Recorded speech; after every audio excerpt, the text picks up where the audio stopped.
বিশ্বকাপে ভারতের স্বপ্ন ভাঙল, সূর্যদের উড়িয়ে বদলা নিল দক্ষিণ আফ্রিকা।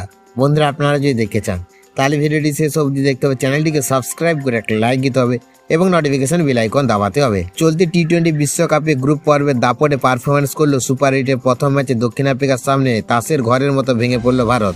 2024 সালের ফাইনালে যাদের হারিয়ে চ্যাম্পিয়ন হয়েছিল টিম ইন্ডিয়া, সেই দলই এবার বদলা নিয়ে বুঝিয়ে দিল তারা কতটা প্রস্তুত।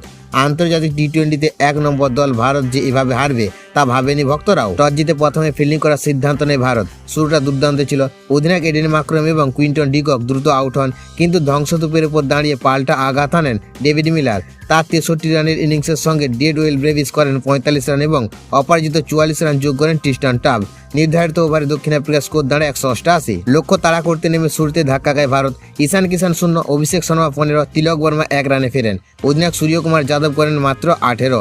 70 রানে 5 উইকেট পড়ে গেলে চাপ বাড়ে। চেষ্টা করেন হার্দিক পান্ডিয়া এবং শিবম দুবে, কিন্তু সমীকরণ কঠিন হয়ে যায়। শেষ পর্যন্ত লড়াই করেও লক্ষ্য জুতে পারেনি ভারত। সুপার 8-এর মঞ্চে বিশ্বকাপের হারের বদলা নিয়েই নিল দক্ষিণ আফ্রিকা।